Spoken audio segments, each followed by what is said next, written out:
দর্শক আপনাদের সবাইকে স্বাগত জানাচ্ছি আমাদের সময় নিউজের নিয়মিত আয়োজন তারুণের সময়ের আজকের আয়োজনে। আপনাদের সাথে আছি আমি মহিউদ্দিন মধু। আজকে আমরা এমন একটি বিষয় নিয়ে কথা বলবো যে বিষয়টি হচ্ছে পলিসি উইনারদের গল্প। এটি আমরা আজকে নির্ধারণ করেছি আমাদের আলোচ্য বিষয় হিসেবে, এবং আমার সাথে আজকে দুজন ব্যক্তি রয়েছেন যাদেরকে পরিচয় করে দিব, তাদের মেধার সাথে আপনাদের পরিচয় করে দিব, তাদের গল্প আমরা শুনবো। তাদেরকে প্রথমে পরিচয় করে দিতে চাই ঢাকা বিশ্ববিদ্যালয়ের লোক প্রশাসন বিভাগের শিক্ষার্থী। আমার সাথে আছেন ডান পাশে মারিয়াম মারজুকা, আপনাকে স্বাগত জানাচ্ছি। এবং তার সাথে আছেন একই বিশ্ববিদ্যালয় একই বিভাগের শিক্ষার্থী, তার নাম হচ্ছে রবিউল ইসলাম, আপনাকে স্বাগত জানাচ্ছি।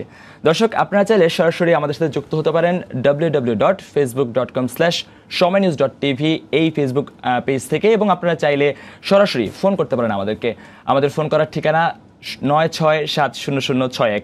আপনারা এই নম্বরে যুক্ত হতে পারেন, এবং আমাদের নম্বরটি স্ক্রিনে দেওয়া আছে। আপনাদের প্রসঙ্গ, আপনাদের মতামত, সেগুলো নিয়ে আমরা আসলে আমাদের আলোচনা যুক্ত করতে চাই। প্রথমে আসতে চাই আসলে আমরা পলিসি উইনারদের গল্প করতে চাই। যেই পলিসি নিয়ে আলোচনা করব, আসলে কি এমন পলিসি উইন আপনারা করে আসলেন সেটি মারিয়া মারজুকা আপনার কাছে জানতে চাই। কি কম্পিটিশন আপনি সবশেষ করে আসছেন? জি, আমরা যুক্ত হয়েছিলাম ন্যাসপা ব্যাটন সিমুলেশন কম্পিটিশন। এটা একটা ইন্টারন্যাশনাল কম্পিটিশন, ওয়ার্ল্ড ওয়াইড হয়। 14টা সাইট আছে, এর মধ্যে সাউথ এশিয়া থেকে চুজ করা হয়েছিল নর্থ সাউথ ইউনিভার্সিটি বাংলাদেশে। আমরা এটা আয়োজক নর্থ সাউথ বিশ্ববিদ্যালয়। জি, আয়োজক হচ্ছে ইউনিভার্সিটি অফ ভার্জিনিয়ার ফ্র্যাঙ্ক ব্যাটন স্কুল। আচ্ছা, NASPAA network of school of public policy affairs and administration. এটা ইউএস এর একটা সংস্থা। তারা সারা বিশ্বব্যাপী পাবলিক পলিসি রিলেটেড যেসব কোর্সেস হয় বা প্রোগ্রামস হয়, তাদের ইচ্ছা হচ্ছে থিওরিটিক্যালি পলিসির ব্যাপারে আমরা যা শুনি সেটাকে আমরা রিয়ালিটিতে কিভাবে কাজে লাগাতে পারি। সো তারা আমাদের থিওরিটিক্যাল বেসিসটাকে কেন্দ্র করে জাস্ট প্র্যাকটিক্যাল নলেজটা আমাদের বাড়াতে চেয়েছিল। আর বাংলাদেশ থেকে আমরা সহ টোটাল 5টা বিশ্ববিদ্যালয় এবং ভারত, নেপাল আর শ্রীলঙ্কা যুক্ত হয়েছিল, নর্থ সাউথ ইউনিভার্সিটিতে এসেছিল এই কম্পিটিশন অ্যাটেন্ড করার জন্য। মূলত আয়োজনটা ওদের, কিন্তু আমাদের বাংলাদেশে আমরা স্বাগতিক ছিলাম। আচ্ছা, সেখানে আমি একটু আপনার কাছে রবিউল জানতে চাই যে আসলে মূলত কি বিষয়টি ছিল স্পেসিফিক, আসলে কোন বিষয়টির উপর নির্ভর করে আপনারা পলিসি নির্ণয় করেছেন? Thank you. আমি একটু মারিয়ার সাথে যুক্ত করে বলবো, এটা ছিল মূলত সাইমুলেশন প্রোগ্রাম। আচ্ছা, অর্থাৎ এখানে আমাদেরকে কাল্পনিক একটা দেশ দেওয়া হবে, তাদের ইকোনমিক কন্ডিশন দেওয়া হবে, জিওগ্রাফিক্যাল কন্ডিশন দেওয়া হবে, সোশ্যাল স্ট্যাটাস বলে দেওয়া হবে। কনসিডারিং দিস আমরা একটা পলিসি করব, যার মূল ইস্যুটা ছিল আমরা জানি যে মাইগ্রেশন হচ্ছে বর্তমানে ওয়ার্ল্ড ওয়াইড একটা হচ্ছে top topics of the world. আচ্ছা, সো মাইগ্রেশন নিয়ে ফর ফার্দার বেটার পলিসি কিভাবে ড্র করা যায়, সেজন্য তারা স্টুডেন্টদের মধ্যে অভিবাসন নীতিমালা, জি বাংলায় সেটাকে বলছে অভিবাসন নীতিমালা, অর্থাৎ স্টুডেন্টদের থেকে তারা দেখতে যাচ্ছে পাবলিক অ্যাডমিনিস্ট্রেশন অথবা পলিসি নিয়ে যারা স্টাডি করে তারা কিভাবে এই বিষয়টাকে দেখে, সেই বিষয়টা নিয়ে মূলত এই ওভারঅল কম্পিটিশনটা ছিল। আচ্ছা, সেখানে কি আপনারা দুজন ছিলেন না আপনাদের দলে আরো যুক্ত ছিলেন? আমরা আসলে টিম হিসেবে কাজ করেছি। আচ্ছা, টিম হিসেবে কাজ করেছি। আমাদের টিমে বিশেষভাবে উল্লেখযোগ্য তাদের নাম আমরা বলবো, এবং ছিল আমি একটু জানতে চাই। মোস্তফা ফেরদৌস হাসান, তিনি কি আপনার বিশ্ববিদ্যালয়ে, অবশ্যই আপনার বিশ্ববিদ্যালয়ে আপনার বিভাগের শিক্ষার্থী? বলা বাহুল্য যে আমরা একই ডিপার্টমেন্টের একই ব্যাচের ছিলাম। আচ্ছা আচ্ছা, যার কারণে আমাদের মধ্যে কিন্তু একটা হোমোজেনাস একটা এনভায়রনমেন্ট ছিল। বাহ। সো কোঅপারেশন বলেন, কোঅর্ডিনেশন বলেন। কতজন ছিলেন আপনারা? Everything was fine. আমরা 5 জন ছিলাম। আচ্ছা, মোস্তফা ফেরদৌস হাসান, এর মধ্যে ছিলেন ওয়াসিক বিল্লাহ, আচ্ছা, he is also an crucial member. Saima Rahman, very good, he was also such an wonderful lady, she was an wonderful lady. আপনাদের কোনো শিক্ষক বা কেউ পৃষ্ঠপোষকতা ছিলেন এরকম কেউ? জি, এখানে আমাদের পৃষ্ঠপোষকতায় আমাদের কেউ শিক্ষক ছিলেন না, তবে আমাদের মেন্টর হিসেবে দায়িত্ব পালন করেছেন আমাদের বিভাগের শ্রদ্ধেয় শিক্ষিকা এবং সবার প্রিয় প্রফেসর ডক্টর সাইয়েদ আল হাসনা কবির। এছাড়াও সেখানে উপস্থিত ছিলেন বিভিন্ন বিশ্ববিদ্যালয়ের শিক্ষকবৃন্দ উপস্থিত ছিলেন। আচ্ছা, একটি আন্তর্জাতিক আয়োজন, আসলে এই আয়োজনে আপনাদের সাথে শিক্ষকরা ছিলেন, আপনারা আয়োজন করেছেন। প্রথম দিকে আপনারা কিভাবে ভাবলেন যে আসলে এই অনুষ্ঠানটা আমরা যেতে চান? এই ভাবনাটা কোত্থেকে এসেছে? আমি মারজুকা আপনার কাছ থেকে শুরু করি। আচ্ছা, এটা একটা ইন্টারেস্টিং স্টোরি। আমাদের ডিপার্টমেন্টের চেয়ারম্যান মোবাশ্বের মোনেম স্যার, উনি আমাদের ফ্রেন্ড মোস্তফা ফেরদৌস হাসানকে কল করেছিলেন যে একটা আন্তর্জাতিক এরকম কম্পিটিশন হচ্ছে যেটা আমাদের সাবজেক্টের সাথে কমপ্লিটলি রিলেটেড। তো মোস্তফার কাছে উনি জানতে চেয়েছিলেন যে 5 জন স্টুডেন্টের নাম যাদেরকে পার্টিসিপেট করতে বলা যায়। সো মোস্তফা নির্দ্বিধায় আমাদের 5 জন, মানে সে সহ আমাদের 4 জনের নাম ইনক্লুড করলো, কারণ তার আমাদের উপর ওরকম কনফিডেন্স ছিল যে আমরা মানা করব না, এবং আমাদের ফ্রেন্ডশিপটা ওরকম। এর মাঝখানে দর্শকদের জানাতে চাই, দর্শক আপনারা আসলে একটু জানিয়ে রাখতে চাই, আমার অনুষ্ঠানে যারা এসেছেন আজকে, ডান পাশে রবিউল ইসলাম আছেন, তিনি তার বিশ্ববিদ্যালয়ে তার বিভাগের তিনি প্রথম, অর্থাৎ তার অনার্সে তিনি ফার্স্ট হয়েছেন, এবং মাস্টার্সের ফলাফল এখনো তার আসেনি। আশা করছি সেখানে সে ভালো করবেন, এবং তিনি সেখানকার তার বিভাগের তার ব্যাচের প্রথম। এবং এবং মার্জুকার কথা বলছি, মার্জুকা হচ্ছে তিনি সামগ্রিকভাবে 11তম হলেও তিনি নারীদের মাঝে প্রথম, অর্থাৎ দুজন সেরাকে নিয়ে এসেছে। সো বুঝতে পারছেন আসলে কতটা মেধাবী হলে তাদের বিশ্ববিদ্যালয় তাদের উপর এবং তাদের শিক্ষকরা তাদের উপর আস্থা রাখতে পারে, এবং তারা জাতীয় পর্যায়ে নয় আন্তর্জাতিক পর্যায়ে যেখানে নেপাল, শ্রীলঙ্কা এবং অন্যান্য দেশগুলো ছিল তাদের মাঝে চ্যাম্পিয়ন এসেছে। সো যখন আপনি কথাই বলছেন আপনার উপর আস্থা রেখেছে, তাই আমি দর্শককে জানিয়ে রাখলাম বিষয়টি মাঝখান দিয়ে যেখানে ছিলাম। মোস্তফা আমাদের নামটা সাজেস্ট করলেন, বাট মানে ও আমাদেরকে জানাতে ভুলে গিয়েছে যে আমাদেরকে সে অলরেডি সাজেস্ট করে ফেলেছে। আর ও ভেবেছিল যে এটা হয়তো ফাইনালি কোনো কনফার্মেশন আসবে, তারপর সে জানাবে। তো আমরা ডিরেক্ট মোবাশ্বের মোনেম স্যারের কাছ থেকে কল পেলাম যে আমাদেরকে নমিনেট করা হয়েছে। সো আমরা একটু অবাক হলাম যে কিসে নমিনেট করা হয়েছে, অ্যাকচুয়ালি আমরা বুঝতে পারছি না। সো আমরা সবাই মিলে একসাথে মোস্তফাকেই কল দিলাম। পরে মোস্তফা বললো ও আচ্ছা ডিরেক্ট তোমাদের কাছে কল চলে যাবে, আমি বুঝতে পারিনি এত জলদি চলে যাবে, এটাও ভাবতে পারিনি। সো পরে আমরা এইভাবে এটার সাথে কানেক্টেড হলাম যে একটা ইন্টারন্যাশনাল পলিসি মেকিং কম্পিটিশন। আমি রবিউল আপনাকে জানতে চাই আসলে এই যে যুক্ত হয়ে গেলেন, যুক্ত হওয়ার পরবর্তী আপনাদের ধাপগুলো কি ছিল, কিভাবে প্ল্যান করলেন যে আসলে সারা বিশ্বের মধ্যে আমরা নিজেদেরকে শ্রেষ্ঠত্ব তুলে ধরবো, আমরাই সেরা, এই ভাবটি কিভাবে আসলো? আসলে যখন আমরা প্রোগ্রামের সাথে যুক্ত হয়ে গেলাম তখন আমরা একটা স্টাডি করতে শুরু করলাম যে আসলে পলিসি সাইমুলেশন কম্পিটিশন আগে হয়েছে কিনা। সো আমরা স্টাডি করে দেখলাম যে পলিসি সাইমুলেশন প্রোগ্রাম হয়েছে, বাট এটা ইমার্জিং স্টেজে রয়েছে। আচ্ছা। এবং বাংলাদেশ থেকে কিন্তু কখনো এই ধরনের পলিসি সাইমুলেশন প্রোগ্রামে কেউ উইন হয়নি।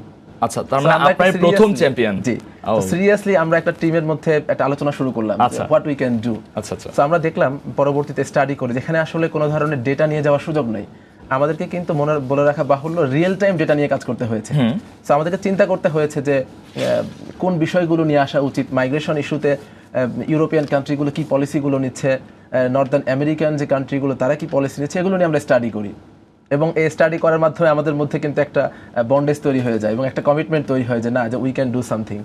আমরা ভাবতে থাকি যে না, we will do something in better. এবং যেদিন আমাদের আসলে প্রোগ্রামটা হয় 23 ফেব্রুয়ারি, আচ্ছা, তার আগের দিন আমরা গিয়েছিলাম, একটা নেটওয়ার্কিং সেশন ছিল। অর্থাৎ 5টা বিশ্ববিদ্যালয়ের 5টা না, টোটাল 8টা টিম ছিল আর কি। 8টা টিমের 40 মেম্বার্স, সবার মধ্যে একটা নেটওয়ার্কিং সেশন ছিল। অর্থাৎ আমরা পরিচিত হব, সবার সাথে কথা বলবো। তো ওই দিন যখন আমরা চলে আসলাম সবাই বাসায়, আমি পার্সোনালি এসে ভাবতেছিলাম যে হয়তো এই প্রোগ্রাম জিততে পারবো না। আচ্ছা, একটা ইন্টারন্যাশনাল লেভেল কম্পিটিশন, একটা ওয়েট তো অনেক বেশি নিঃসন্দেহে। তো ভাবতেছিলাম যে এটা মনে হয় ফর দ্য ফার্স্ট টাইম হেরে যাবো। কখনোই হয়তো আমরা ডিপার্টমেন্টে আমরা যে টিমটা আছি কখনোই কোনো কিছুতে এটা ভাবি না যে হেরে যাবো। We believe in never give up. এটা তো ভাবতেছিলাম যে মনে হয় হেরে যাবো। আচ্ছা আচ্ছা। আমাদের যিনি টিচার ছিলেন সৈয়দ লাসনা কবির ম্যাম, উনি বলছিলেন জাস্ট ডোন্ট টেক কেয়ার। মানে অনুপ্রেরণা ওইখান থেকে এসেছে, অনুপ্রেরণা এখান থেকে আসছে। এখানে আরেকটা জিনিস বলা দরকার, আমাদের ভয়টা ঢুকেছিল অ্যাকচুয়ালি নর্থ সাউথ টিমকে দেখে, কারণ তারা সবাই অলমোস্ট সিভিল সার্ভেন্ট। তারা প্র্যাকটিক্যালি ওই ফিল্ডে জড়িত, তারা জানে কিভাবে পলিসি ওয়ার্ক করছে বা তারা ওটার পার্ট। আর আমরা মাত্র মাস্টার্স জাস্ট কমপ্লিট করলাম, আমরা স্টাডির সাথেই যুক্ত ছিলাম ডিরেক্টলি ওই ফিল্ডে। যার কারণে আপনারা একটু নোভিস, মানে একেবারে নোভিস বলাই ছিল আপনাদেরকে। আমি মনে করি যেটা আমাদের প্লাস পয়েন্ট ছিল, কারণ আমরা যেহেতু একটা একাডেমিক লাইনের মধ্যে আছি, থিওরিটিক্যাল বিষয়গুলো মাত্র স্টাডি করে এসেছি, we are closely linked to the academic subject. এর কারণে কিন্তু আমাদের জন্য খুব ইজি হয়েছে এটার সাথে ম্যাচ করার জন্য। আচ্ছা, দেন এই জার্নিটা শুরু হয়ে গেল। আচ্ছা, কম্পিটিশনটা মূলত কি পর্যায়ে ছিল? প্রাথমিক ধাপ থেকে আপনারা কিভাবে আগালেন, মানে আপনাকে কি কাজ করতে হয়েছে সেটা আসলে আমি এখান থেকে শুরু করতে চাই। মার্জুকা।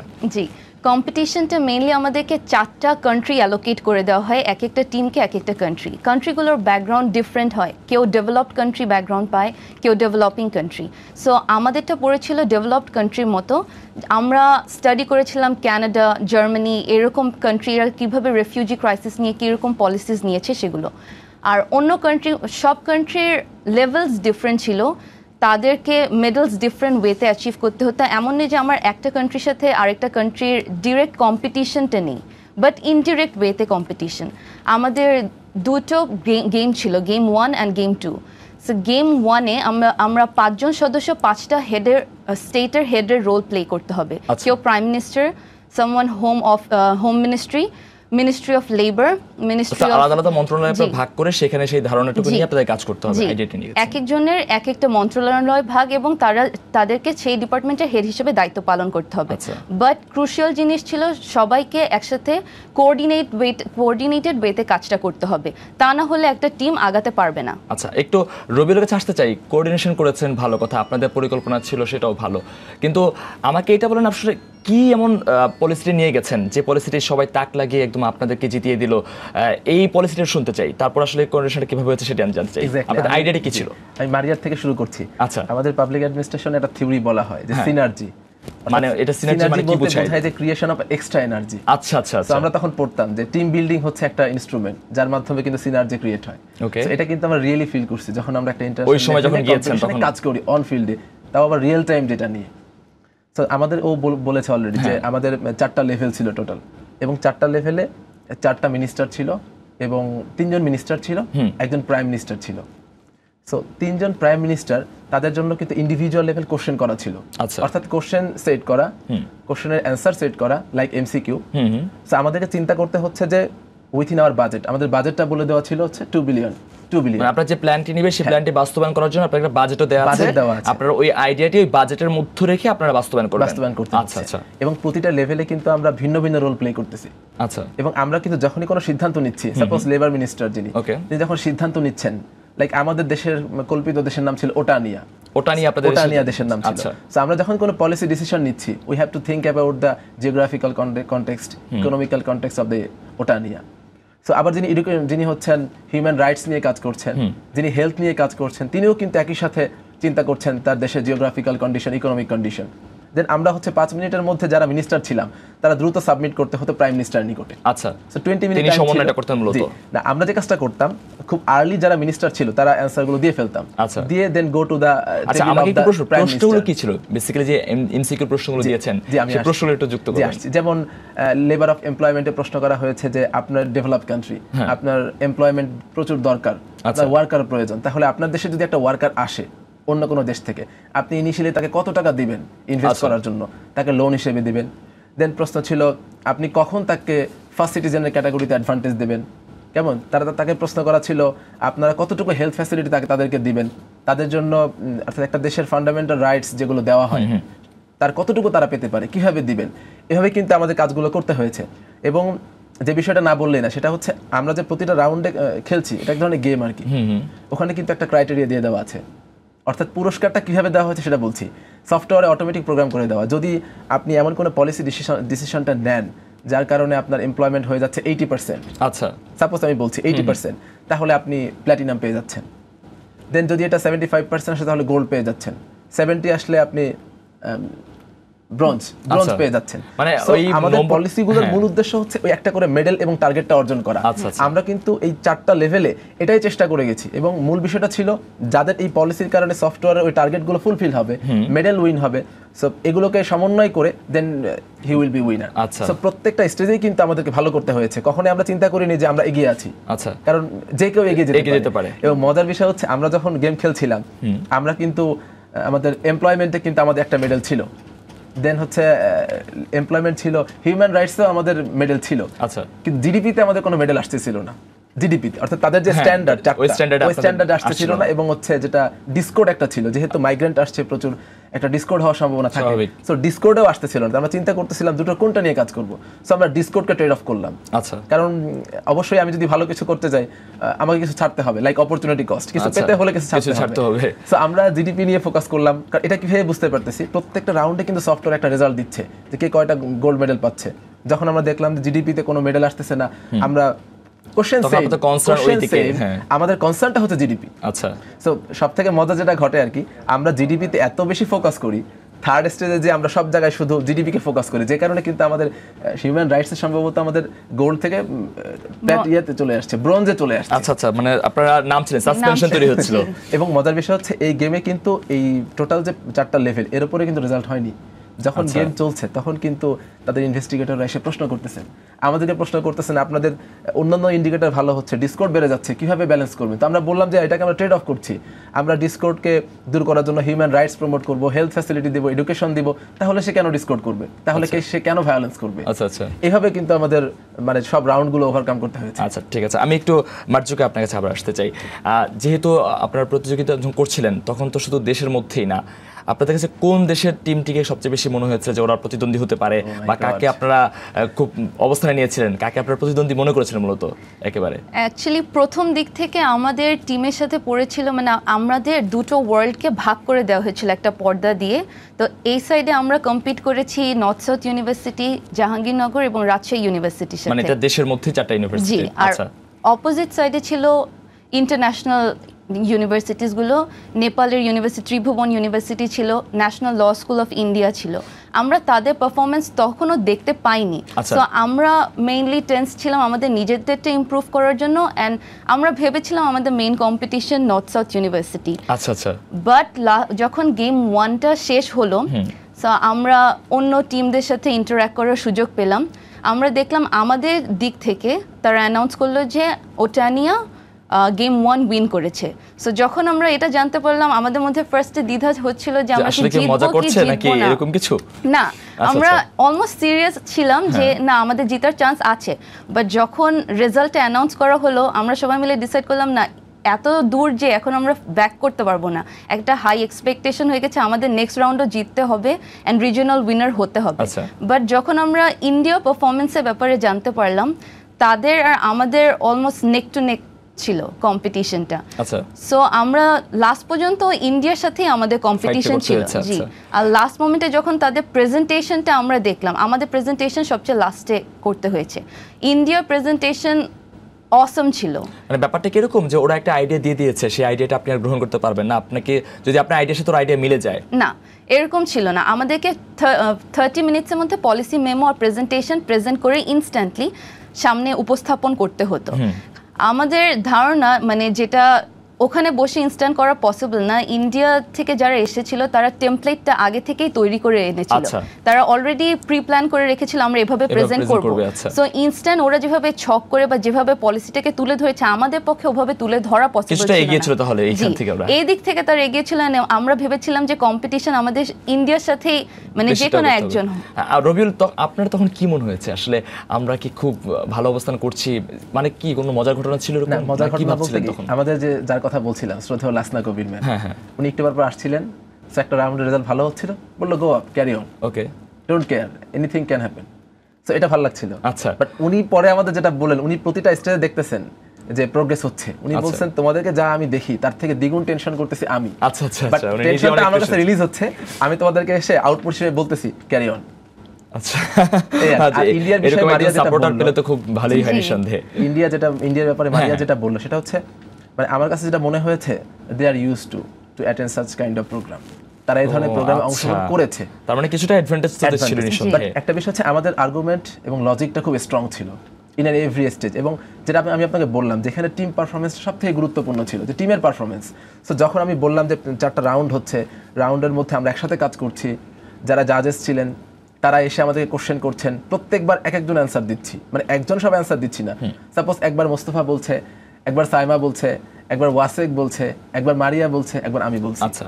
সো তাদেরকে আমরা বোঝাতে চেষ্টা করেছি যে we are individual, but now we are working like a team. না, এরকম কি কখনো হয়েছে যে আপনারা 5 জন একসাথে কাজ করছেন, কোনো আইডিয়ার ক্ষেত্রে আসলে এর সাথে একজনের আমারটা মিলছে না, তখন এই ধরনের জায়গায় কোনো ঝামেলা হয় কিনা? হয় না অনেকটা বন্ধুদের মধ্যে এরকম মতবিরোধ কি হয়েছে কখনো?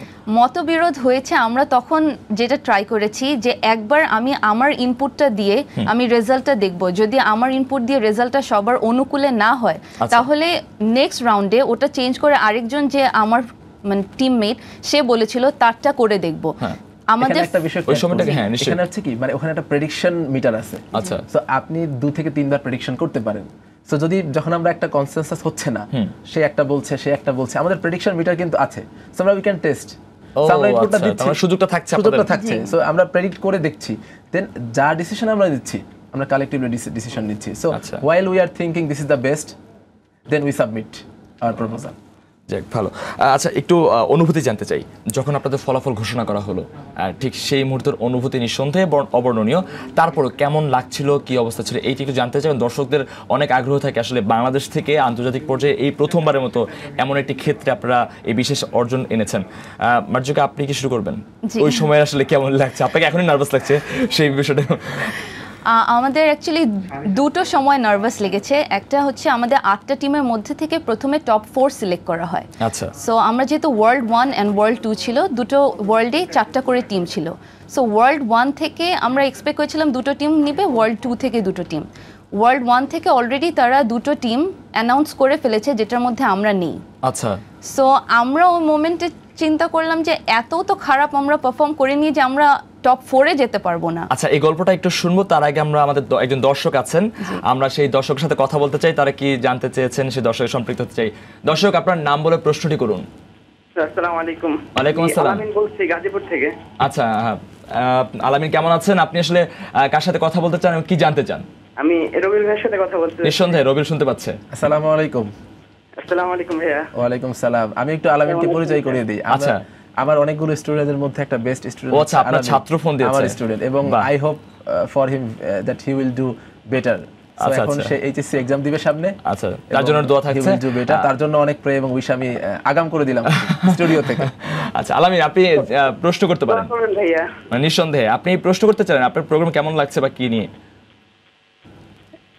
ফোন করে আসলে এমনি ভাইয়ের সাথে কথা বলা, আচ্ছা, লাইভ সরাসরি কথা বলে ভাইয়াকে অভিনন্দন জানার জন্য নিঃসন্দেহে আমরা আপনার অভিনন্দন গ্রহণ করছি, এবং নিঃসন্দেহে আপনি অনেক দেখতে সুন্দর লাগছে এই অভিনন্দনটা গ্রহণ করার পর থেকে, মুখে মুখে হাসি চলে আসছে। না, অবশ্যই। আলামিনকে ধন্যবাদ। আমরা যেখানে ছিলাম আলোচনায় আসি, মার্জুকে আপনি বলছিলেন ওই সময়টার কথা। জি, তো ওয়ার্ল্ড 1 থেকে অলরেডি দুটো টিম সিলেক্টেড হয়ে গিয়েছিল, এখন ওয়ার্ল্ড 2 থেকে তারা ইন্ডিয়াকে সিলেক্ট করলো। সো আমরা ভাবলাম আমাদের চান্স হয়তো শেষ। তারপর তারা লাস্ট মোমেন্টে বললো যে ওয়ার্ল্ড 1 থেকে অ্যাকচুয়ালি 3টা টিম নেওয়া হয়েছে আর ওয়ার্ল্ড 2 থেকে একটা নেওয়া হয়েছে। সো তখন আমাদের নামটা লাস্টে অ্যানাউন্স করলো। আর শেষের দিকে যেটা হলো, প্রেজেন্টেশনের সময় আমাদের প্রেজেন্টেশনটাই টিমের সবচেয়ে লাস্টে ছিল। আমাদের আগে দুটো টিম প্রেজেন্ট করলো, রাজশাহী এবং আরেকজন। তাদেরটা ভালো ছিল প্রেজেন্টেশন, বাট যখন ইন্ডিয়া প্রেজেন্ট করলো, যেটা আমি বললাম তাদের টেমপ্লেট করা আগে থেকে, পলিসিটাকে অ্যাক্ট হিসেবে নিয়ে তারা প্রেজেন্ট করছে। সো ওই মোমেন্টে লাসনা কবির ম্যাম আমাদের দিকে তাকালেন, মানে ওনার চোখেও ভীতি। আচ্ছা। আর আমরাও একজন আরেকজনের দিকে তাকাচ্ছি যে এখন আমাদেরটা কি হবে। বাট আমাদের টিম থেকে দুইজন বেস্ট যারা প্রেজেন্টার তারা গিয়েছিল, মোস্তফা আর ওয়াসিক। ওকে। তারা অনেক সুন্দরভাবে জিনিসটাকে প্রেজেন্ট করেছে, এবং যারা অন্য দিক থেকে কম্পিটিটরের কোয়েশ্চেন করেছে কোয়েশ্চেন অ্যান্সার রাউন্ডে, তারা ওটাকেও সাকসেসফুলি অ্যান্সার করতে পেরেছে। দিন শেষে যখন অ্যানাউন্স করা হলো, ইউজুয়ালি যেটা করা হয় যে 4th 3rd অ্যানাউন্স করার পর ফার্স্ট যে তাকে অ্যানাউন্স করে, সাধারণত সেকেন্ডকে অ্যানাউন্স করে না, কারণ ফার্স্ট করলে সেকেন্ড বুঝে যায়। বাট আমাদের সময় যখন অ্যানাউন্স করা হলো, সেকেন্ড টিমটার নাম নিল তারা। আচ্ছা, বলেনি যে উইনার নাকি সেকেন্ড। জি। আচ্ছা। সো যখন সেকেন্ডে বললো যে তারা সেকেন্ড, মানে ইন্ডিয়ান টিম সেকেন্ড হয়েছে, আমরা মানে কিছু সেকেন্ড সময় লাগলো বুঝতে যে তার মানে কি আমরা ফার্স্ট হলাম নাকি কারা ফার্স্ট হলো। আপনারা দ্বিধাদ্বন্দ্বে পড়ে গেছেন। আচ্ছা, রবিউলের ওই মুহূর্তে কেমন লাগছিল? আসলে রবিউলের আলাদা কোনো জায়গা? আচ্ছা জি, অনুভূতিটা শুরু করি আরেকটু আগে থেকে। হ্যাঁ, নিশ্চয়ই। যখন ইন্ডিয়া প্রেজেন্টেশন করছিল, আচ্ছা, আমরা শুরুতেই বললাম যে আমরা কিন্তু টিম হিসেবে কাজ করেছি। তো যখন ইন্ডিয়ার প্রেজেন্টেশন হয়ে গেল, আমরা কিন্তু প্রত্যেকটা রাউন্ডে, অর্থাৎ লাস্ট রাউন্ডে যখন প্রেজেন্টেশন হচ্ছিল, each and every person question করেছি, এবং কোশ্চেনগুলো খুব লজিক্যাল ছিল। আচ্ছা, মানে ব্যাপারটা এরকম হচ্ছে, আমরা প্রশ্নোত্তর আলোচনা জায়গা ছিল, সেখানে আমরা রেসপন্স করেছি। ইন্ডিয়াকেও আমরা একটা টু দ্য পয়েন্টে কোশ্চেন করেছি, বাট টু দ্য পয়েন্টে কিন্তু অন্যান্য টিম কোনো অ্যান্সার দিতে পারেনি। এই বিষয়ে আমরা একটু আলোচনা করব। আমাদের আরো একটি ফোন আছে, আমরা দর্শকের সাথে কথা বলছি। দর্শক, আপনার নাম বলে প্রশ্নটি করুন। জি জি, আসসালামু আলাইকুম। ওয়ালাইকুম আসসালাম। জি, আমি Hanif Ahmed, Dhaka university public administration department. আচ্ছা, আপনি একই বিভাগ থেকে কথা বলছেন। হানিফ, আপনি নিঃসন্দেহে আমাদের অতিথিকে দেখতে পাচ্ছেন, এবং তাদেরকে আপনার কেমন লাগছে আজকের অনুষ্ঠানে? জি জি, অবশ্যই। আমি মারিয়া আপু এবং রবিউল ভাই দুজনকে কংগ্রেচুলেট করতে যাচ্ছি, এবং স্পেশালি রবিউল ভাইকে আমি পার্সোনালি চিনি। আচ্ছা, ভাইকে কংগ্রেচুলেশন, এবং তারা আরো উত্তরোত্তর সফলতা কামনা করছি। আপনার কি মনে হয় যে রবিউল যারা যে অ্যাচিভমেন্ট নিয়ে আসছে, আপনি সেই বিভাগ থেকে তার চেয়ে বেশি কিছু নিয়ে আসবেন? ইনশাআল্লাহ। আমি তো রবিউল ভাইয়ের অনেক জুনিয়র, আমি অ্যাকচুয়ালি পার্সোনালি রবিউল ভাইকে অনেক ফলো করি, এবং তার ডিরেকশন সব ফলো করি। নিঃসন্দেহে এরকম চ্যাম্পিয়নদেরকে ফলো করাই উচিত। হবে, তবে I will try my level best to do something different for our country and specially for our department public administration ইনশাআল্লাহ। Thank you so much. Rabiul, আপনাদের কিছু বলার আছে? হানিফকে নিয়ে একটু বলবো। হানিফ কিন্তু একজন ব্রিলিয়ান্ট স্টুডেন্ট, অনেক ফাইট করে তাকে আজকে এই পর্যন্ত আসতে হয়েছে। আচ্ছা, সে অনেক ফাইট করে, তাকে দেখলে বোঝা যায়। হানিফ কিসে কোন ইয়ারে পড়ছে? সে এখন 4th ইয়ারে পড়ছে। আচ্ছা, আপনার জুনিয়র। একসময় সে আমার স্টুডেন্ট ছিল। আচ্ছা, আপনার স্টুডেন্টই তো দেখি মানে কামাল করে দিয়েছে একদম। সো হানিফ, তোমাকে অসংখ্য ধন্যবাদ, তোমার জন্য অনেক দোয়া থাকলো। ধন্যবাদ হানিফ আমাদের সাথে যুক্ত হওয়ার জন্য। ধন্যবাদ, এবং তার এই সফলতায় আমি অ্যাকচুয়ালি অনেক খুশি হয়েছে আর কি, অনেক ভালো লাগছে যে রবিউল ভাই। স্বাভাবিক, শুধু আপনি নয়, পুরো বাংলাদেশ সবাই খুশি হয়েছে। আরো বেশি সফলতা কামনা করছি, আমাদের পুরো পাবলিক অ্যাডমিনিস্ট্রেশন টিমকেই সবাই কংগ্রেচুলেট করতে যাচ্ছি। সো আপনাদের মাধ্যমে সেটা আপনার একটু ধন্যবাদ আপনাকে, আপনি আমাদের সাথে যুক্ত হয়েছেন। রবিউল, আমরা যে প্রসঙ্গে ছিলাম, আচ্ছা আমি বলছিলাম যে আমরা কিন্তু টু দা পয়েন্টে কোশ্চেন করেছি, এবং টু দা পয়েন্টে সেটা ভারতকে করেছেন, ইন্ডিয়াকে, প্রতিটা টিমকেই করা হয়েছে। আচ্ছা, সো তারা কিন্তু টু দা পয়েন্টে অ্যান্সার দিতে পারেনি। আচ্ছা, ইন্ডিয়াকে স্পেসিফিক্যালি আমি কোশ্চেন করেছিলাম যে আপনারা, আপনাদের দেশ হচ্ছে। আচ্ছা, আমরা একটু এর মাঝখানে জানতে চাই কি কোশ্চেন করেছেন, কোনটা তারা উত্তর দিতে পারেনি, বা এই জায়গায় কি ধরনের সাসপেনশন তৈরি হয়েছিল? জি বলছি, যেমন ইন্ডিয়াকে একটা কোশ্চেন করেছিলাম যে আপনারা ডেভেলপিং কান্ট্রি, আপনারা এত কিছুকে মিনিমাইজ করবেন, আমরা একটা ডেভেলপ কান্ট্রি হয়ে শুধুমাত্র ডিসকর্ডকে আমরা হচ্ছে ট্রেড অফ করছি, বাকিগুলো প্রমোট করব, ডিসকর্ড বাড়বে, এটাকে ম্যানেজ করব। তারা ডিসকর্ডকে ম্যানেজ করবে, তারা হিউম্যান রাইটকে তারা ম্যানেজ করবে, অর্থাৎ অনেক বাজেটের মধ্যে হবে। বাজেটের মধ্যে খুব ডিফিকাল্ট, কারণ তাদের দেশটা ছিল ডেভেলপিং কান্ট্রি। মাথায় রাখতে হবে যে আমার পলিসিটা কিন্তু ইমপ্লিমেন্টেশন করা পসিবল, এটা চিন্তা করতে হবে। সো তাদের কস্ট, আমার কাছে মনে হচ্ছে তাদের অপরচুনিটি থেকে কস্টটা অনেক বেশি ছিল। সো তারা এত কিছু কিভাবে ব্যালেন্স করবে, এটা অ্যান্সারটা জাস্টিফাই করতে পারেনি। এটা বললাম এই কারণে, আমাদের টিমকে কিন্তু একটা সেম প্রশ্ন ইন্ডিয়া করেছিল। সো আমাদের একটা কনসেপ্ট মারিয়া দিয়েছিল যে রিজিওনাল পাসপোর্টটা চালু করা যায় কিনা। আচ্ছা, সো এই কথাটা যখন প্রেজেন্টেশন আসলো, ওই পাশের মেয়েটা, অর্থাৎ ইন্ডিয়াতে টিমে যিনি ছিলেন, তিনি বললেন যে ইট ইজ অ্যাবসার্ড, সেই কথাটা তিনি বলেছিলেন। সো এটা তিনি বলতেই পারেন, কারণ আমরা সেখানে সবাই কম্পিটিটর। সো এটার অ্যান্সারটা কিন্তু আমাদের পক্ষ থেকে যথেষ্ট মানে প্রপারলি আসছে। সেখানে তো আমাদের যারা প্রেজেন্টেশন ছিল তারা বলেছে, প্রেজেন্টাররা কি বলেছিলেন তখন মারিয়া উত্তর দিচ্ছে। আমি এটা বারবার ফোকাস করছিলাম যে রিজিয়ন বেসড ভিসা আমরা চালু করতে চাই আমাদের কান্ট্রিতে, কারণ ব্যাকগ্রাউন্ড আমাদের কান্ট্রি বলা হয়েছিল আমাদের নর্থ আর সাউথ দুইটা ভাগে বিভক্ত। সাউথ চায় যে রিফিউজিদেরকে অ্যাকসেপ্ট করতে, বাট নর্থ এতটা ওদের প্রতি ফেভারেবল না। সো আমরা এমন টোটাল কান্ট্রির জন্য এমন কোনো ভিসা নিতে পারি, মানে কোনো অ্যাপ্রোচ নিতে পারি না যেখানে রিফিউজিদেরও প্রবলেম হবে এবং আমাদের সিটিজেনদেরও প্রবলেম হবে। আচ্ছা, কানাডায় একটা অপশন আছে যে প্রভিন্সিয়ালি অ্যাপ্লাই করা যায় ভিসার জন্য, যে প্রভিন্সে মানুষ কম বা তাদের অপরচুনিটিস বেশি আছে কিন্তু মানুষ নেই, আসতে চায় না, ওখানে তাদের অন্যদেরকে আনার ইমিগ্রেশনের জন্য ব্যবস্থা বেশি। সো আমাদের কান্ট্রিতেও আমরা এমন একটা রাখবো যে রিজিয়নে তারা ফেভারেবল বেশি রেফিউজিদের প্রতি, সেখানে তাদের অ্যাপ্লাই করার অপশনটা বেশি থাকবে, যাতে রেফিউজিরা ওদিকে বেশি আসতে পারে এবং নর্থের দিকটাই কম যায়। আচ্ছা, আমরা আরো আলোচনা করব। আমরা আমাদের সাথে যুক্ত হচ্ছেন ঢাকা বিশ্ববিদ্যালয় থেকে একজন, আমরা আরেকটি ফোনে চলে যেতে চাই। দর্শক কে আছেন আমাদের সাথে? হ্যালো, দর্শক আপনি শুনতে পাচ্ছেন? জি, ওয়াসাক বিল্লাহ, আপনি কণ্ঠই বুঝতে পারছেন, Wasiq Billah. So we love our team very much. কে বলছেন, আমরা একটু শুনতে চাই। দর্শক কি বলছেন? আমি মোহাম্মদ ইমতাজুল হক বলছি। ও আচ্ছা, জি জি, আমি শুনতে পাচ্ছি, আমাকে শুনতে পাচ্ছেন? হ্যাঁ, আমরা শুনতে পাচ্ছি, আপনি প্রশ্ন বলুন। জি, আমি ইমতাজুল হক বলছি। হ্যাঁ, শুনতে পাচ্ছি। আপনি ইমতাজুল হক বলছি। আপনি হ্যালো হ্যালো, আপনি সরাসরি ফোনে কথা বলুন। জি জি, আমি বলতে চাই প্রথমে রবিউল ইসলাম এবং মারিয়া মর্যাদাকে আমার পক্ষ থেকে ধন্যবাদ জানাতে চাই। আমি তাদেরকে ওয়ান লাইভ সময়টি এখন দেখছি, আর তাদের ধন্যবাদ এই কারণে তারা বাংলাদেশকে গর্বিত করেছে এবং ঢাকা বিশ্ববিদ্যালয়। আপনাকে ধন্যবাদ, আপনি দেখছেন আমাদের সাথে থেকে যুক্ত হয়েছেন এবং শুভেচ্ছা জানাচ্ছেন। আপনাকে ধন্যবাদ জানাচ্ছি। দর্শক যুক্ত হয়েছিল এবং আপনাদের অভিনন্দন জানাচ্ছেন সবাই আসলে। আচ্ছা, আমরা যে আলোচনায় ছিলাম মারিয়ার কথার সাথে যুক্ত করব। আমাদের পাবলিক অ্যাডমিনিস্ট্রেশনের একটা কথা বলা হয় যে আমরা যে কোনো পলিসি ডিসিশন নেই না কেন, তার একটা প্র্যাকটিক্যাল ইমপ্লিকেশনস থাকতে হবে। মারিয়ার এই যে কথাটা রিজিওনাল পাসপোর্ট, এটা একটা আর্গুমেন্ট ছিল, এটার ইমপ্লিকেশনস জার্মানিতে রয়েছে। আচ্ছা, অর্থাৎ অকল্পনীয় কিছুই নয়। যদিও আমার কল্পনীয় জায়গা থেকে আমি কাজ করছি, কিন্তু আমার বিষয়গুলো যেন অকল্পনীয় না হয়, বাস্তবায়ন যোগ্য হয়। কখনো কি মনে হয়েছে আমাদের দেশের বাস্তবায়ন এবং সংস্কার করা উচিত, মানে এই নীতিগুলোর ক্ষেত্রে, বা আপনারা যে আইডিয়া দিয়ে চ্যাম্পিয়ন হয়ে আসছেন আমাদের দেশের জাতীয় পর্যায়ে, সেগুলোকে ইমপ্লিমেন্টেশন করার সুযোগ রয়েছে? আমি মনে করি যে আগে হয়তো ভাবতে হতো না, আচ্ছা ইন রিসেন্ট টাইম দেখে মনে হচ্ছে we need to think about that. মানে আপনাদেরও সেই জায়গায় যাওয়া উচিত, আমাদেরকে সেই পলিসি লেভেলে সে ভাবতে হচ্ছে, কারণ আমরা দেখেছি যে মিয়ানমারের রাখাইন রাজ্যে যে ক্রাইসিসটা হয়েছে, যার কারণে নিঃসন্দেহে অনেক বড় একটা বিষয়। হিউম্যানিটেরিয়ান সাইড থেকে হেল্প করেছি, but we need to think about our economic side, যে ইকোনমিক্যালি আমরা এগিয়ে যাচ্ছি, বাট আমরা চাই না কোনো কারণে আমাদের ইকোনমির এই গতিটা কেউ রাশ টেনে ধরুক, কমে যাক।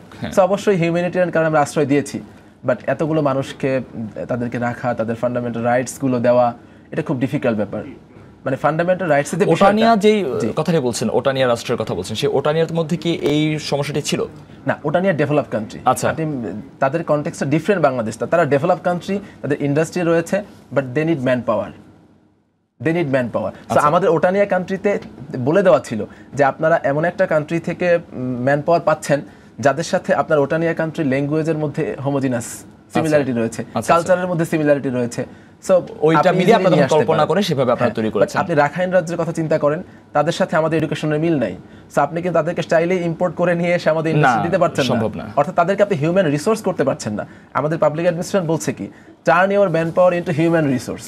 সো আমি যখন হিউম্যান রিসোর্স করতে পারছি না, আলটিমেটলি সে কিন্তু আমার জিডিপিতে কোনো কন্ট্রিবিউট করতে পারছে না, জিডিপিতে কন্ট্রিবিউট হচ্ছে না, আমার ইকোনমি উপরে যাচ্ছে না। আচ্ছা, ইকোনমিক ডেভেলপমেন্ট না হলে কিন্তু আদার্স অন্য ডেভেলপমেন্ট কিন্তু হবে না। ধন্যবাদ। মারিয়া মারজুকা, আপনার কাছে এটি জানতে চাই, কখনো কি মনে হয়েছে স্বাগতিক হিসেবে আমরা অ্যাডভান্টেজ পেয়েছি, আমাদেরকে চ্যাম্পিয়ন করানোর পিছনে কিছু মানুষ কথা বলতেই পারে, হ্যাঁ, এটি কি কখনো মনে হয়েছে? We will strongly protest. No, seriously no. আচ্ছা, না, কেন মনে হবে না? কারণ বিচারক কারা ছিলেন? নো, কারণ হচ্ছে এখানে একটা জিনিস আমি অ্যাড করব শুরুতে, এখানে আমাদের ঢাকা বিশ্ববিদ্যালয়ে কোনো জাজ ছিলেন না।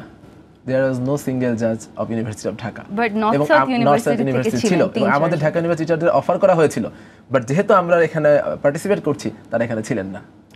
So this is a strength point. But এখানে আসলে সাবজেক্টিভ হওয়ার অপশনও ছিল না, কারণ সফটওয়্যার বেসড। এখানে আমরা যেরকম রেজাল্টটা পাচ্ছি ওইটার বেসিসে আমরা মেডেলস অ্যাচিভ করব, কে কয়টা মেডেলস পেলো ওটার বেসিসে হবে। বাট একটা পর্যায়ে ছিল যে 30% মার্কস আমাদের হবে জাজদের কোয়েশ্চেন অ্যান্সারের উপর, আমরা কিভাবে তাদের অন্য রাষ্ট্রগুলোর কি ছিল, এক্সপ্রেশন কি ছিল, ওরা আসলে কি দিচ্ছিল?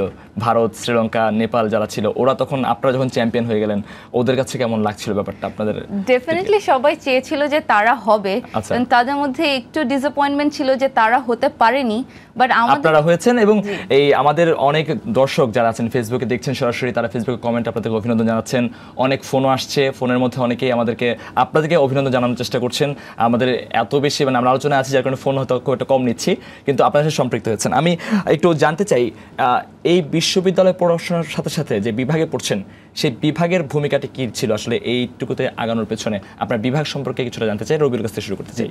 আমাদের বিভাগ সম্পর্কে যদি বলি, 1972 সালে, আচ্ছা, স্বাধীনতার পর, আমরা সেই ইতিহাস না দেখে আসলে আপনাদের অবস্থান থেকে জানতে চাই। নিয়ে আসবো, কারণ আমাদের হিস্ট্রি আমাদেরকে এই পর্যায়ে নিয়ে এসেছে। আচ্ছা, so we are the part of the history and history makes us in the part of that. 1972 সালে প্রতিষ্ঠা হয়েছে লোক প্রশাসন বিভাগ, এবং তারপরে কিন্তু আজকে এই অবস্থানে এসেছে। এবং আমরা কিন্তু পলিসি ইস্যুতে কম্পিটিশন করেছি, রাইট? এবং বর্তমানে কিন্তু পুরো ওয়ার্ল্ড ওয়াইড পলিসি কিন্তু গভর্নেন্সের একটা মূল বিষয়, খুব বড় একটি জায়গা, আন্তর্জাতিক জায়গা থেকে এই অভিবাসন নীতিমালা তৈরি করা এবং নীতিমালা বাস্তবায়ন করা, নীতিমালার জন্য আসলে একটি দেশ এগিয়ে থাকে কূটনৈতিকভাবে। আপনি বাংলাদেশে দেখেন, বাংলাদেশ রিসেন্টলি ডেল্টা প্ল্যান দিয়েছে, ভিশন 2021 দিয়েছে। সেই আইডিয়াগুলো কই থেকে এসেছে? যদি এগুলো ওয়েস্টার্ন ফিলোসফি, কিন্তু ইমপ্লিমেন্টেশনের জন্য কেউ না কেউ কাজ করতে হচ্ছে। সেক্ষেত্রে আমাদের পাবলিক অ্যাডমিনিস্ট্রেশন কেন দরকার? একটা কথা আছে যে eastern problem western solution, right? Exactly, western সলিউশনটা এখান থেকে আসে, কিন্তু না, পলিসি আপনাকে সেটা নিচ্ছে না। পলিসি আপনাকে কনটেক্সচুয়ালাইজেশন করতে হেল্প করতেছে, যে আপনি পলিসি ইনপুট নিতে পারেন, বাট আপনি ইমপ্লিমেন্ট করবেন কিভাবে? আপনার কনটেক্সট অনুযায়ী। আপনি গ্লোবাল আইডিয়া নেবেন। এই কারণে কিন্তু ওয়ার্ল্ড ব্যাংক একটা কথা বলে যে think globally, act locally, right? So policy আসলে ওইভাবে ভাবলে হয়তো কাজটা করতে পারবো সহজ করে। এই আইডিয়াগুলো কিভাবে পাচ্ছি? পলিসি লেভেল কিন্তু এখন পাবলিক অ্যাডমিনিস্ট্রেশনে কোর ইস্যু হয়ে গেছে। আমরা যেহেতু পলিসি বিষয়গুলো স্টাডি করেছি, সো আমাদের কাছে কিন্তু এই কম্পিটিশনটা ভালো লেগেছে। It's a game, but it's a competition, but we enjoyed it very much. আচ্ছা, আপনার কাছে জানতে চাই, আসলে আপনাদের স্বপ্নটা কি? এখানে কি থেমে গেলেন, নাকি চ্যাম্পিয়ন হওয়ার মধ্য দিয়ে আসলে সবকিছু অর্জন করে ফেললেন? না, চ্যাম্পিয়ন হওয়া তো সবেমাত্র শুরু। আমরা মাত্র মাস্টার্স শেষ করলাম, অ্যান্ড তার সাথে সাথে আমরা এরকম একটা প্র্যাকটিক্যাল এক্সপিরিয়েন্স পেতে পেরেছি, এটার জন্য খুবই ভালো লাগছে। কারণ ইউজুয়ালি পাবলিক ইউনিভার্সিটিতে ইন্টার্নশিপের বা এভাবে অপশন নেই। বিবিএমবিএ যারা করছে তারা যেভাবে প্র্যাকটিক্যাল ফিল্ডে যেতে পারছে, আমরা কিন্তু কোনো পাবলিক ইনস্টিটিউশনে ঢুকে 6 মান্থস ইন্টার্নশিপ করতে পারছি না। আমাদের আরও ডিফারেন্ট ওয়েতে বা অন্যভাবে কম্পিট করতে হচ্ছে। আর আমার স্বপ্নটা হচ্ছে যে একজন মানে একাডেমিয়াতে ঢোকার, লেকচারার যাতে থেকে আপনি শুরু করে নিজে আসলে আরো অনেক কিভাবে আনতে পারেন। রবিউল, আপনার স্বপ্নের কথা জানতে চাই। আসলে আপনি এই জায়গায় একটি বড় অর্জন নয়, আপনার আসলে স্কুল, কলেজ, বিশ্ববিদ্যালয় প্রত্যেক জায়গায় আপনি নিজেকে সেভাবে প্রতীয়মান করেছেন, বিভাগও সেই অবস্থানে আছেন। আসলে আপনি কিভাবে আসলে পরবর্তী জেনারেশনকে, বা একটা জেনারেশন তো হয়ই, বা আপনার জায়গা থেকে কিভাবে সহযোগিতা করতে চান, বা আপনার স্বপ্নটা কি জানতে চাই। আমি এখানে একটা কথা বলে শুরু করবো। এপিজে আব্দুল কালাম আজাদ তিনি একটা কথা বলতেন যে স্বপ্ন দেখলে অবশ্যই আকাশ সমান স্বপ্ন দেখো। হ্যাঁ, এবং সেটা ঘুমিয়ে দেখা যাবে না, সেটা ঘুমিয়ে দেখা যাবে না। সো সেই জায়গায় যদি দেখি, আমার যদি স্বপ্নটা বিশ্ববিদ্যালয়ে ভর্তি হওয়ার আগে ইচ্ছা ছিল যে ভর্তি হলে একমাত্র ঢাকা বিশ্ববিদ্যালয়ে ভর্তি হব, এখনো স্বপ্নটা দেখি যে I want two B teacher of university of Dhaka. সেই স্বপ্নটা অবশ্যই আছে, নিঃসন্দেহে থাকাই উচিত। আপনাদের যে অবস্থান, আপনাদের যে মেধা, আপনারা যে অবস্থানে আছেন, দুজনই খুব ভালো একটা অবস্থানে আছেন, এবং বিশেষ করে আপনাদের রেজাল্ট এবং আমি ইনক্লুড করছি আমাদের যারা টিম মেম্বাররা ছিল, মোস্তফা ফেরদৌস হাসান, সাইমা রহমান এবং হচ্ছে ওয়াসিক বিল্লাহ। আমরা আসলে একসাথে পেলে খুব ভালো হতো, কিন্তু আসলে অনুষ্ঠানে কিছু সীমাবদ্ধতা থাকে, সবাইকে একসাথে আনা সম্ভব হয় না। আমি বলবো দে আর ইকুয়ালি এলিজিবল। আচ্ছা আচ্ছা, এসে কম্পিটিশন থাকবে, স্বাভাবিক, এটাই আসলে স্বাভাবিক। So we live in a competitive এরা। আর হচ্ছে যেটা বলবো যে আমাদের ডিপার্টমেন্ট আজকে যে অবস্থা এসেছে আর কি, আমি মনে করি যে এখন গভর্নমেন্টের ইস্যুগুলোর ক্ষেত্রে পাবলিক অ্যাডমিনিস্ট্রেশন একটা গুরুত্বপূর্ণ ভূমিকা পালন করে। আপনি মিডল ইস্টে যান অথবা ইউরোপে যান, দেখেন ডেভেলপমেন্ট অ্যাডমিনিস্ট্রেশন, পাবলিক অ্যাডমিনিস্ট্রেশন, এটা কিন্তু কোর ইস্যু একটা। তো বাংলাদেশে কিন্তু আমরা এখনো প্রাইভেট বিশ্ববিদ্যালয়গুলোতে সাবজেক্টটা ইমার্জেন্স এখনো দেখিনি, হ্যাঁ, খুব একটা এখনো লক্ষণীয় না, বাট আস্তে আস্তে কিন্তু এটা প্রায়োরিটি বেড়ে যাচ্ছে, এবং আমরা কিন্তু সেটা প্রমাণ করে দিয়েছি এই কম্পিটিশনের মাধ্যমে যে কিভাবে প্রয়োজন আমাদের আরো বেশি ভাবতে হবে। So we need more study, we need more department, more faculties, we need more opportunities. যত অপরচুনিটি আসবে আমাদের কিন্তু সুযোগটা তত বেড়ে যাবে। So we can prove that we can do. আচ্ছা, so we need opportunity, we need field work, we need যেহেতু আপনারা ব্যাপারটা হয় কি জানেন, কখনো যখন স্ট্যান্ডার্ড সেট হয়ে যায় যে একটি জায়গায় পৌঁছে গেছে, তখন তার চেয়ে ভালো করতে হয়, অথবা তার নিচে চলে গেলে তখন এটা আলোচনায় থাকে না। নতুন যারা আপনাদের পরবর্তী সময়ে এই আয়োজনটিতে যাবেন, তাদের জন্য কোনো টিপস, বা তারা যারা দেখছে আমাদের দর্শকরা অনেকেই এটি জানতে চায়, এটি কি মারিয়ামার যুগে কিছু স্পেশাল জায়গা আছে যে জায়গাটি আসলে ওদেরকে আপনারা বলতে চান? যে আমরা অ্যাকচুয়ালি সবাই ঢাকা ইউনিভার্সিটিতেই পড়ি, এই জন্য আমরা বুঝি না যে অ্যাকচুয়ালি আমাদের মেধার লেভেলটা কতটুকু। আমরা অন্য বাইরের কারোর সাথে কম্পিট করার চান্সটা পাই না। তো আমাদের কাছে মনে হয় যে কতই বা শিখছি বা কি জানছি, বাট যখন আমরা অন্যদের সাথে কম্পিট করলাম, আমরা বুঝতে পারলাম যে আমাদের টিচার আমাদেরকে কিভাবে মেক করেছে। যেমন পাবলিক পলিসি নিয়ে আমরা পড়া শুরু করেছি 4th ইয়ারে, ফেরদৌস আরফিনা ম্যাম আমাদেরকে এটা কোর্স করিয়েছেন। উনি অ্যাকচুয়ালি অনেক ডিফারেন্ট ক্যালিবারের টিচার, উনি ক্লাসে যেভাবে আমাদেরকে পলিসি নিয়ে পড়িয়েছেন। সালাউদ্দিন এম আমিনুজ্জামান স্যার, উনি যেভাবে আমাদেরকে প্র্যাকটিক্যালি পলিসির ইমপ্লিকেশনস বুঝিয়েছেন, আমরা ডিফারেন্টভাবে মানে এটার ব্যাপারে বুঝতে পেরেছি। বাট যখন আমরা কম্পিটিশনে দেখলাম, তাদের ওই জিনিসটা কম্প্রিহেন্ড করতেই অনেক সময় লেগেছে, যদিও তারা সেম ফিল্ড থেকে পড়ছে। অন্যান্য বিশ্ববিদ্যালয়, নর্থ সাউথ, জাহাঙ্গীরনগর, রাজশাহী, ওদের কাছ থেকে নিঃসন্দেহে আপনারা টের পেয়েছেন। সেখানে যে পার্থক্যটা মূলত হয়েছে, মানে থিওরিটিক্যাল ব্যাকগ্রাউন্ড স্ট্রং খুব দরকার, অর্থাৎ থিওরিটিক্যাল আন্ডারস্ট্যান্ডিং যদি ভালো থাকে তাহলে কিন্তু প্র্যাকটিক্যাল ইমপ্লিকেশনস ভালো হবে। আমি একটু জানতে চাইবো, তার আগে আমার একটি ফোন নিতেই হচ্ছে। আসলে দর্শকরা বারবার ফোন দিচ্ছেন, আমরা ফোন না নিলে দর্শকরা খুব রাগ করতে পারেন। দর্শক, আপনার নাম বলে প্রশ্নটি করুন। জি, আমি শেখ মুশতাক মোহাম্মদ, ধানমন্ডি থেকে বলছি। আচ্ছা, আমার বাবা। আপনার বাবা বলছেন? জি আঙ্কেল, আপনি বলুন। জি জি, আমি বলতে চাচ্ছি যে আপনাদের ভবিষ্যৎ নেক্সট কম্পিটিশন গ্লোবালি হবে এবং অন্য দেশগুলোর সাথে, সেই ব্যাপারে প্রিপারেশন কি আছে এবং ডিপার্টমেন্ট ওয়াইজ টিচারদের সাথে এই ব্যাপারে কি অগ্রগতি আছে? আপনাকে অনেক ধন্যবাদ আমার সাথে যুক্ত হওয়ার জন্য। এই প্রশ্নটি আমরা আসতাম, আসলে আমি শেষের দিকে রেখেছিলাম যে আসলে এটি তো রিজিওনাল পর্যায়ে হয়ে গেল, আপনারা এখন সাউথ এশিয়ার মধ্যে চ্যাম্পিয়ন হয়েছেন, এবং যদি আন্তর্জাতিক পর্যায়ে যখন হবে, কিন্তু গ্লোবালি হবে, আপনাদের সেই পরিকল্পনা, সেই প্রস্তুতি কি, সেটি আসলে আপনার কাছে জানতে চাই। যেহেতু আপনার বাবাই প্রশ্ন করেছে, উনি আপনাকে নিঃসন্দেহে সেই জায়গায় আরো ভালোভাবে দেখতে চান। উত্তরটি কি? আমাদেরও ইচ্ছা ছিল, আমরা প্রথমে চিন্তা করেছিলাম রিজিওনালে হব কি হব না, বাট যখন হয়ে গেলাম তখন টার্গেট গ্লোবাল রাউন্ডেও চ্যাম্পিয়ন হওয়ার থাকে। আর এইটার গ্লোবাল রাউন্ডের কম্পিটিশনটা বাকি 14টা ইউনিভার্সিটির সাথে হবে। তারাও অনেক renowned university, Columbia university participate করছে, ইউনিভার্সিটি অফ ভার্জিনিয়া পার্টিসিপেট করছে, এরকম অনেক রিনাউন্ড ইউনিভার্সিটির সাথে আমাদেরকে কম্পিট করতে হবে। বাট নেক্সট গ্লোবাল রাউন্ডটা ভার্চুয়ালি সিলেক্টেড হবে। এখন পর্যন্ত আমরা যেরকম কম্পিটিশনে মানে পারফর্ম করেছি, ওই পারফরমেন্স বেসড একটা ডিসিশন হবে। সো ওটাও নিউট্রালি সিলেক্টেড হবে এবং পারফরমেন্স বেসড হবে। এটার জন্য হয়তো আমাদের ফিউচারে কোনো কিছু করার স্কোপ আছে কিনা জানি না, বাট যদি থাকে আমরা ডেফিনেটলি ট্রাই করব যে আরো বেটার করার জন্য। আপনারা কি এখন গ্রুমিং সেশন বা কিছু প্ল্যানিং করছেন যে আমরা আসলে এইভাবে আগাতে চাই, এইবার যদি এইভাবে জিতেই গেছি, আন্তর্জাতিক পর্যায়ে আমরা সেইভাবে জিতে যাব, রবিউল, এরকম কোনো এখানে পরিকল্পনা একটা আছে? বিষয় হচ্ছে তারা কিন্তু রিয়েল টাইম ডেটা নিয়ে কাজ করছে। আচ্ছা, সো আমাদেরকে প্রি প্ল্যান হয়ে আসার সুযোগ নেই। আমরা যেটা করতে পারি, আপনি যেটা বলছিলেন যে পরবর্তীতে এই কম্পিটিশন আরও হবে, যারা আসবে তাদের জন্য কি সাজেশনস করতে পারি, আমি বলবো যে থিওরিটিক্যাল ব্যাকগ্রাউন্ডটা স্ট্রং হতে হবে। কারণ আমাকে ওই থিওরির ভিত্তিতে একটা ফ্রেমওয়ার্ক দিয়ে ডিসিশন নিতে হচ্ছে। কারণ তারা কিন্তু আমাদেরকে কোনো এনভায়রনমেন্ট, কোনো কনটেক্সট দিচ্ছে না। অন টাইম প্রোগ্রামে যখন হচ্ছে তখন তারা আমাদেরকে ইনফরমেশন দিচ্ছে, কনটেক্সট দিচ্ছে। তার মানে আমি যদি থিওরিকে অ্যাপ্লাই করতে পারি, ম্যাচ করতে পারি, তাহলে আমি ইজিলি পারবো।